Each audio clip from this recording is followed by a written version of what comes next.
Saludos, estimados y estimadas estudiantes de la UNED. Mi nombre es Pedro Solís y en esta ocasión me voy a concentrar en la tercera parte del libro de Luis Camacho, La ciencia en su historia. Esta parte consta de 6 apartados. El primer apartado trata la diferente velocidad del cambio durante la revolución científica. Resulta que las ideas de Newton se difundieron más rápido y fueron más aceptadas que las de Copérnico, Galileo y Kepler, cuya discusión se extendió por alrededor de 135 años. Esto significa que los primeros aportes de estos autores no fueron bien recibidos por la sociedad y conforme pasó el tiempo, los nuevos aportes fueron más rápidamente asimilados. En Francia esto no ocurrió tanto por la influencia de Descartes, cuya explicación del movimiento a base de vórtices de la materia continua no coincidía con la idea de la gravitación universal propuesta por Newton. Por otro lado, entre las obras de Besalio y Harvey transcurrieron 85 años y el primero encontró amplia oposición por lo enseñado por Galeno. Sabemos que la revolución científica se origina en Italia, pero pronto Italia va a dejar de ser el centro de la actividad científica y se va a trasladar este centro a Inglaterra. Y esto por 3 cambios según Stearns. El primero, que hay una mayor crítica de las explicaciones de los autores antiguos. El segundo, de que hay una confianza en la capacidad de la razón para clasificar e interpretar datos y formular leyes explicativas. Y un tercero, la idea de que el saber humano puede extenderse indefinidamente. Esta idea podríamos concebirla como la idea de progreso propia de la Ilustración. Luego hay un segundo apartado que aborda los aportes de la anatomía y la fisiología por parte de Besalio y Harvey. Recordemos que antes de Besalio y Harvey, las ideas acerca de la anatomía y de la fisiología provenían principalmente de lo enseñado por Galeno muchos siglos atrás. Por ejemplo, para Galeno, la sangre pasaba de un lado del corazón a otro por un orificio, y esto se consideraba como verdadero.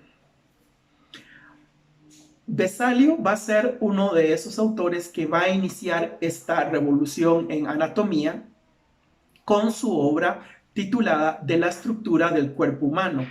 Esta obra se va a caracterizar por la exactitud de las descripciones anatómicas.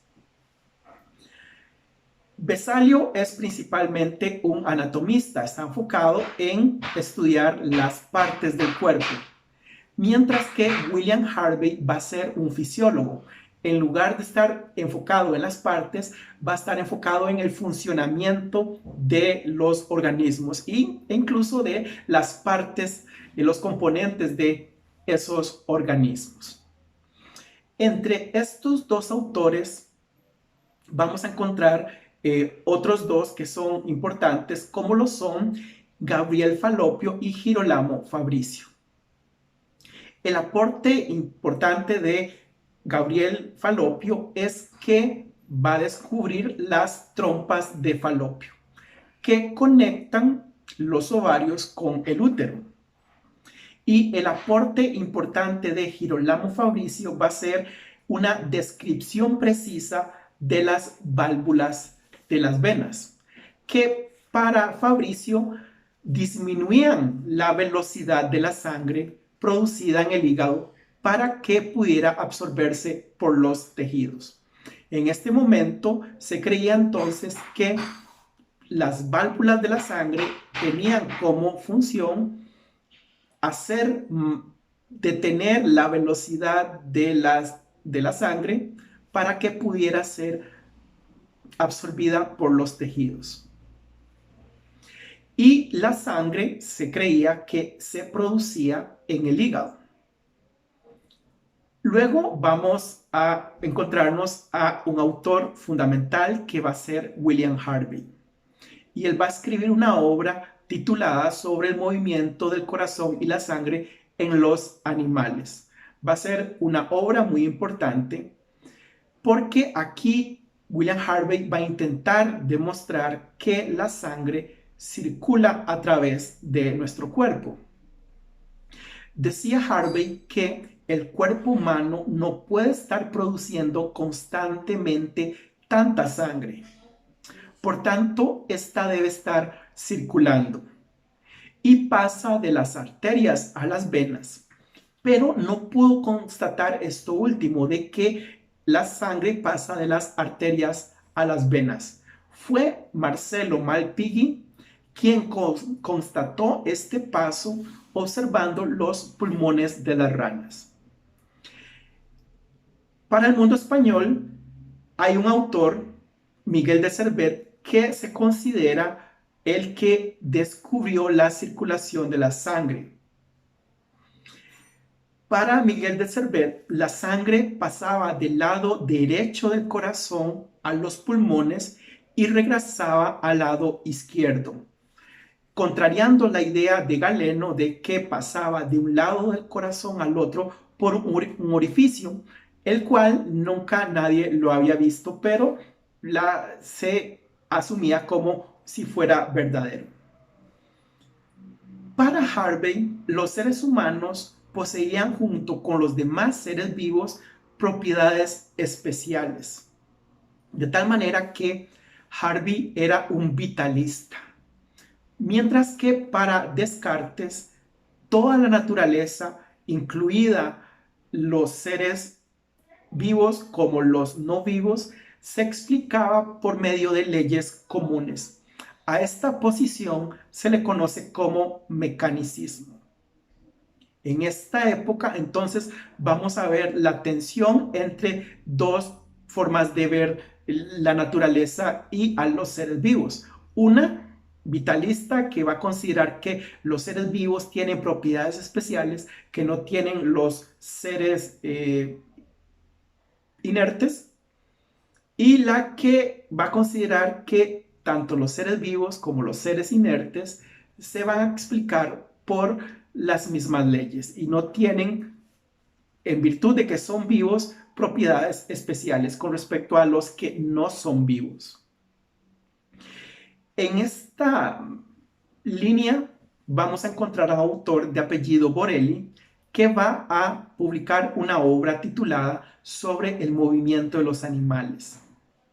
Y para Borelli vamos a ver que el cuerpo de los animales se va a ver como un conjunto de palancas que se mueven por acción de los músculos. Colocó entonces a los seres humanos dentro de los seres vivos, como seres que se explican por un conjunto de palancas que se mueven por la acción de los músculos. De esta manera, Borelli va a seguir la línea de Descartes más que la de Harvey, que era una línea o una corriente más vitalista. Otro autor que siguió esta línea mecanicista fue Tyson, que encontró que los chimpancés tenían más en común con los humanos que con los monos. A la hora de comparar los rasgos anatómicos de los chimpancés y los seres humanos, encontró más semejanzas entre estos que entre los chimpancés y los monos. Esto aunado a el aporte de Borelli de que los seres humanos son animales como cualquier otro, va a ir aportando a la idea de que somos uno más en las especies de seres vivos en este planeta. Y quien va a culminar esta idea va a ser Lametrie, para quien el movimiento y el pensamiento son producto de la materia organizada. Es una forma de culminar con este movimiento mecanicista la idea de que incluso el pensamiento se explica mecanicistamente, se explica por el movimiento de un cuerpo, especialmente un cuerpo organizado. Vamos ahora a abordar la tercera parte o el tercer apartado de esta tercera parte, que trata acerca de la microscopía y los aportes que hizo Robert Hooke sobre esta nueva área de investigación. Robert Hooke publicó Microfagia, que ilustraba seres vivos invisibles a simple vista. Esto fue muy importante porque las personas en ese tiempo consideraban que no existía más allá individuos, seres vivos, más allá de lo que podía ser observado a simple vista. Uno de los aportes interesantes es que llamó células a los poros que vio en el corcho. Pero esta noción de célula no es la noción moderna, que fue acuñada sobre todo en el siglo XIX para hacer referencia a la unidad estructural y funcional de todos los seres vivos. Robert Hooke abordó muchos temas. Por ejemplo, abordó el tema de la luz y la vio como ondas parecidas a las olas del mar. No vio a la luz como partículas, como lo había propuesto Isaac Newton. Encontramos también aquí un autor bastante interesante que es Christian Huygens, que presentó su teoría ondulatoria según la cual la luz se comporta como una ola que se mueve por el mar. Lo que se desplaza no es el agua, sino la ondulación a través del éter. Hasta el siglo XIX, muchos pensadores científicos, autores en general, supusieron que como no existía vacío, el universo debía estar lleno de una quinta esencia a la cual se le llamó éter, que era un material muy sutil. Y entonces, por ejemplo, en el caso de Huygens, la luz, ¿verdad?, se mueve, se transporta como si fuera una onda a través del quinto componente o la quinta esencia, que sería el éter. Por su parte, Descartes asumió que la velocidad de la luz era infinita, pero Huygens en este sentido asumió que era finita, de acuerdo con un descubrimiento que había hecho Ole Römer. No solamente Huygens postuló que la luz se mueve como una onda, sino además que postuló que la luz se mueve a una velocidad finita, mientras que, por ejemplo, Descartes creía que la velocidad de la luz era infinita. El experimento de hacer pasar un rayo de luz a través de un prisma y proyectarlo en una pared de modo que se obtengan colores a partir de la luz blanca lo hizo Robert Hooke antes que Newton. Robert Hooke también inventó el barómetro, mejoró el termómetro y el higroscopio, que mide la humedad, además de considerarse como el primer meteorólogo en su sentido moderno. El cuarto apartado de esta tercera parte del libro de Camacho trata de la evolución orgánica y aborda muchos autores. Por ejemplo, menciona a Edmund Halley, que predijo en 1704 que el cometa visto en 1682 volvería en 1758.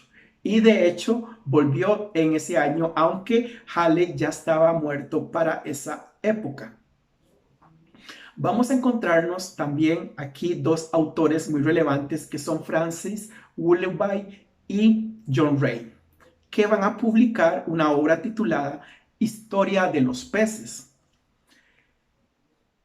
En esta obra, los autores afirmaban que para observar y clasificar las especies de plantas y animales, estas debían estudiarse tal como se encuentran en la naturaleza. John Ray tomó la reproducción como base para su noción de especie. Esto significa que ningún miembro de la especie A sale de otra especie más que de la especie A. No salen de una especie B. En este sentido, las explicaciones bíblicas eran insatisfactorias, pues los fósiles porque no podían explicar los fósiles de especies extintas. Linneo, que va a ser otro autor muy relevante, va a publicar Sistema de la Naturaleza. Y en esta obra va a ser el aporte de que los nombres de las especies se hicieran todos en latín y compusieran tanto el género como la especie. Básicamente lo que hace Linneo es ofrecer una taxonomía que va de clases más grandes hacia clases más pequeñas hasta llegar al individuo. En la taxonomía de Linneo se parte del reino a la clase, de la clase al orden, del orden a la familia, de la familia al género y del género a la especie. Una especie en particular entonces va a tener un nombre que va a estar constituido de el género y de la especie, como Homo sapiens. Homo hace referencia al género y sapiens hace referencia a la especie. Vamos a encontrar también un autor de apellido Buffon que va a publicar una historia natural, que va a ser la primera publicación enciclopédica de lo conocido hasta ese momento sobre plantas y animales. Para Buffon, la Tierra se originó por el impacto de un cometa en el Sol hace 75.000 años. Y afirmaba que las especies dentro de una misma familia tienen un antecesor común. Por ejemplo, habría un antecesor común entre los humanos y los simios. También va a aparecer en este apartado un autor de apellido Cuvier que buscaba conexiones regulares entre rasgos anatómicos para deducir la estructura general de un animal o planta. Se dice que reconstruyó el pterodáctilo y como tal fundó la ciencia de la paleontología. Propuso además una teoría que se conoció como el catastrofismo. Esto es que las plantas y animales perecen por catástrofes y Dios crea nuevas. Luego vamos a ver a un autor de apellido Lamarck que publica una obra titulada Flora Francesa. En esta obra, Lamarck va a decir que los individuos pueden adquirir características que luego se transmiten a sus sucesores. Idea que Aristóteles, interesantemente, ya había cuestionado. Para Lamarck, ninguna especie se extingue, solo se transforma. Mientras que para Cuvier, ninguna especie cambia, pero puede ser eliminada por catástrofes, de tal manera que Dios crea nuevas especies. En todas estas discusiones aparece un autor de apellido Hutton, para quien las fuerzas que modifican el paisaje y el interior de la Tierra operan de forma constante y uniforme. Esta posición se va a conocer como el uniformitarismo. No se necesitan cambios repentinos para explicar la variación entre especies. El catastrofismo era una concepción que para explicar la diferencia entre las especies recurría a cambios repentinos, mientras que el uniformitarismo de Hutton apostaba a cambios graduales. Para Hutton, y esto es interesante, la Tierra no tenía principio ni fin. En toda esta discusión acerca de cómo se había originado la Tierra y cuánto tiempo tenía la Tierra existiendo. Pasamos ahora a ver dos autores fundamentales en la evolución de las especies. El primero es Alfred Russel Wallace. Para Alfred Russel Wallace, las especies no están fijas, sino que varían con el tiempo en un proceso de progresión y continua divergencia. El lema es competencia y supervivencia diferenciada. Un autor que tuvo ideas muy parecidas a las de Russel Wallace fue Charles Darwin. Y a diferencia de Wallace, Charles Darwin incluyó al ser humano en el proceso de evolución orgánica. Wallace no lo hizo. De hecho, al final de su vida se inclinó más a posiciones espiritualistas. ¿Cuál es el principal aporte de Darwin? El descubrimiento del mecanismo que explica esos cambios que nosotros observamos en las especies. Este mecanismo es la selección natural, que relaciona la presión de la población y la capacidad del individuo para sobrevivir y dejar descendencia. El asunto de la presión de la población y la capacidad del individuo para sobrevivir y dejar descendencia fue inspirado por Thomas Malthus. Para Darwin, sobreviven los mejor adaptados al entorno. La evolución, en este sentido, no es un proceso teleológico o finalista, es aleatorio. La evolución no sirve a un propósito determinado. Lo interesante es que ni Russel Wallace ni Charles Darwin pudieron explicar por qué se producen las variaciones individuales. Es cierto que Darwin descubre el mecanismo de los cambios, pero el por qué se dan esos cambios, ni Wallace ni Darwin pudieron explicar el por qué. En este sentido, va a haber un autor muy importante que va a ser Gregorio Mendel. Gregorio Mendel se va a conocer como el padre de la genética. Para Mendel hay caracteres dominantes y caracteres recesivos. Los caracteres recesivos, para que se manifiesten en un individuo, deben heredarse de ambos padres. Los caracteres dominantes basta que los tenga el macho para que se manifieste en su descendencia.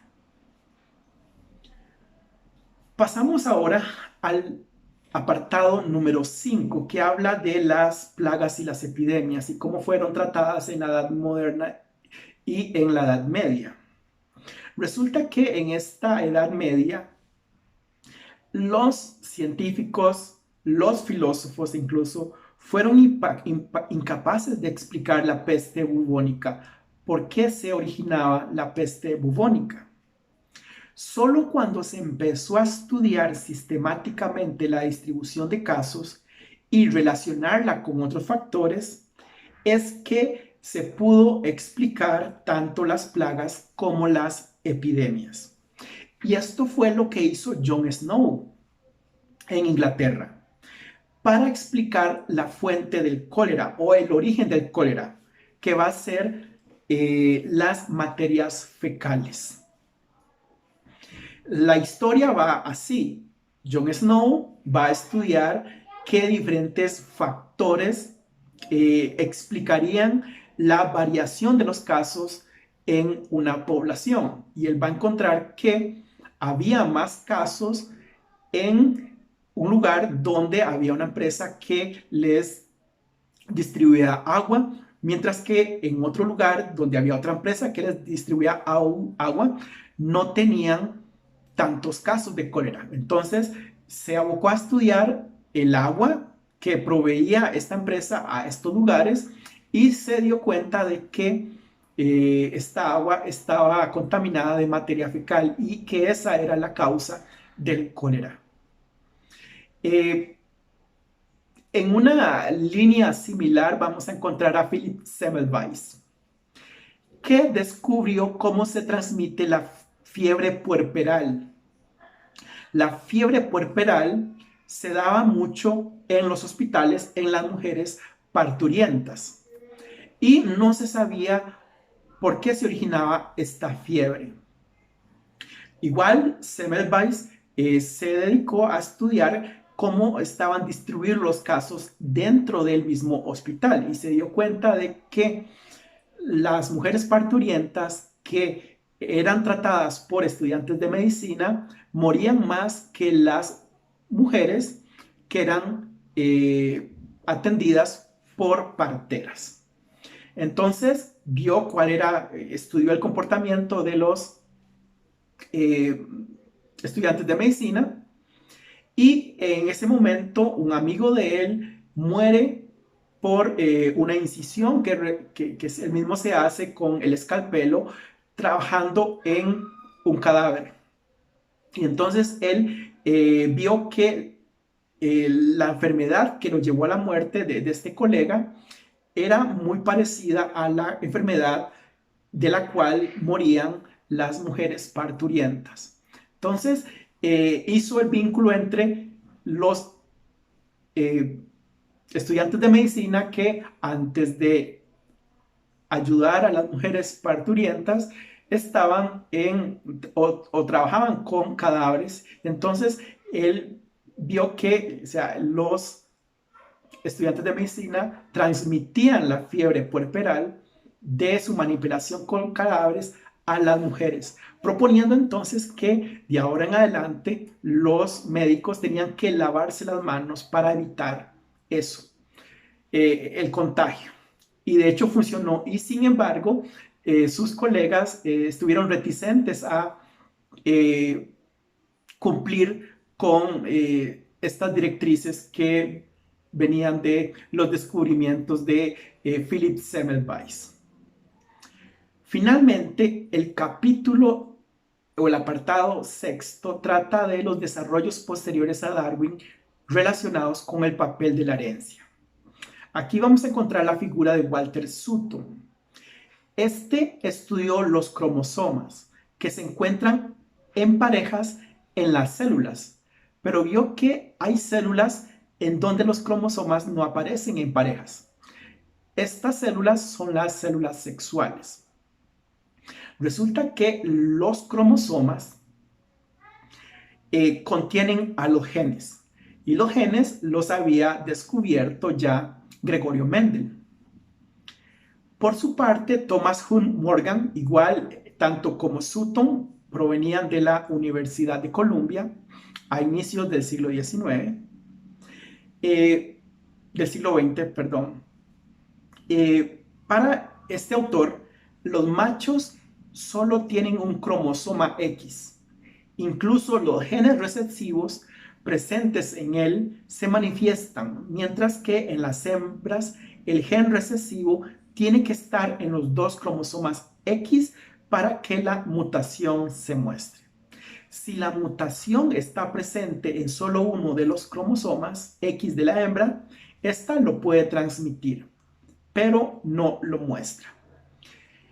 Estos desarrollos posteriores a Darwin relacionados con el papel de la herencia, lo que van a facilitar o generar es la que se conoce como la teoría sintética o la teoría neodarwinista, que integra los aportes de Darwin con los aportes de la genética iniciados por Mendel. A eso es lo que se conoce como la teoría sintética. Recuerden, si bien es cierto, Darwin encontró el mecanismo que explicaba la evolución, que era la selección natural, no sabía el por qué se daban esos cambios, y a través de los genes, al estudiar los genes, cómo es que se transmiten los genes, se pudo obtener una explicación más satisfactoria de lo que acontecía.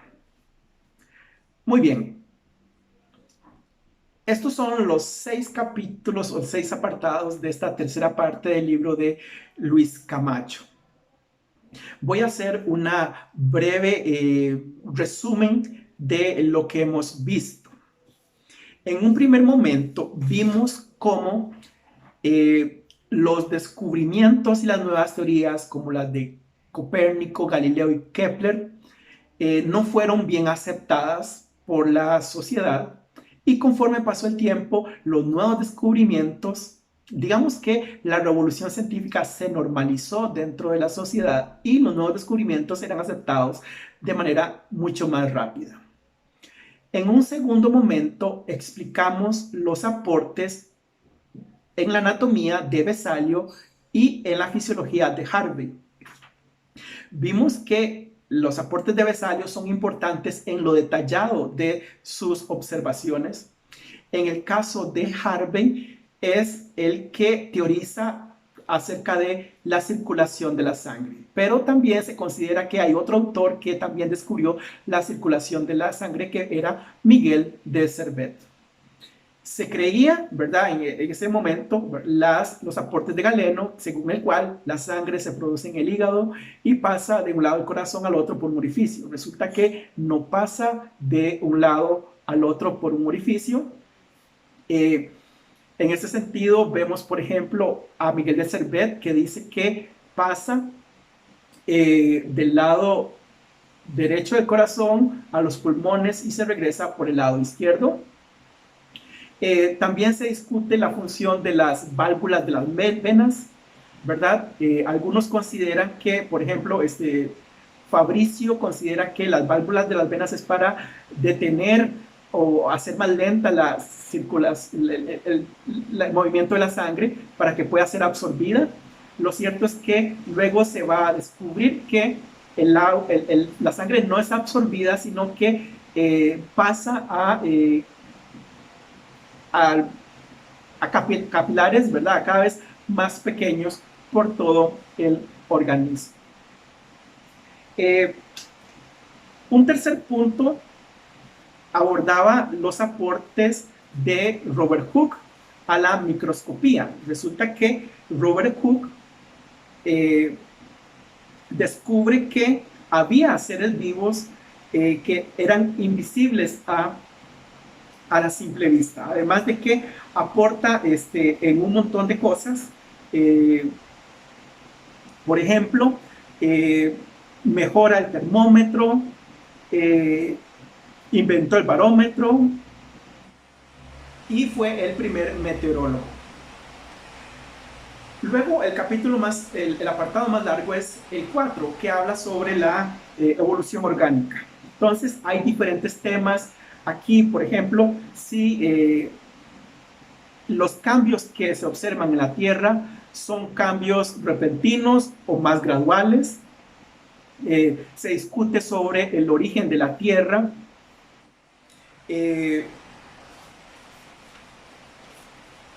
Y otros temas, ¿verdad? Como, por ejemplo, las especies, cómo es que se transmiten los caracteres de individuos a otros individuos. Aquí es importante comparar, por ejemplo, a Lamarck con Darwin. Para Lamarck, la evolución de las especies es un proceso finalista con un propósito. Lo nuevo, ¿verdad?, que surge en una especie es resultado de la necesidad de esa especie, de los organismos de esa especie, para adaptarse al entorno, mientras que en el caso de Darwin no. Es decir, para Darwin, nosotros no evolucionamos para adaptarnos al entorno. Esas mutaciones que ocurren al azar, y dependiendo del contexto es que estas mutaciones resultan provechosas o perjudiciales. Esto es muy importante, por ejemplo, entenderlo. Y en la obra aparece un ejemplo muy importante que es el de las polillas, ¿verdad? Si tenemos polillas más oscuras y más claras. Si estamos en edificios que están corroídos o llenos de hollín, ¿verdad? Las polillas oscuras van a tener una mayor posibilidad de sobrevivir y reproducirse porque los depredadores las van a ver menos. Pero si se lavaran los edificios y los edificios ahora fueran claros, estas mismas polillas que tenían una ventaja anterior ya no la tienen y entonces van a ser más proclives a ser comidas por los depredadores. De tal manera que no, la evolución no sigue un proceso con un propósito, sino que las variaciones ocurren al azar. El asunto es que Darwin no sabía cómo es que se transmitían necesariamente las variaciones. Él descubrió el mecanismo de la selección natural, pero no sabía cómo se transmitían estas variaciones. Y con el descubrimiento de los genes se pudo explicar y tener una explicación más satisfactoria de cómo es que no solamente se evolucionan las especies, sino dónde es que se dan esos cambios. Pues bien, con esto termino mi explicación de este tercer capítulo. Espero que les haya gustado. Nos estamos viendo. Saludos.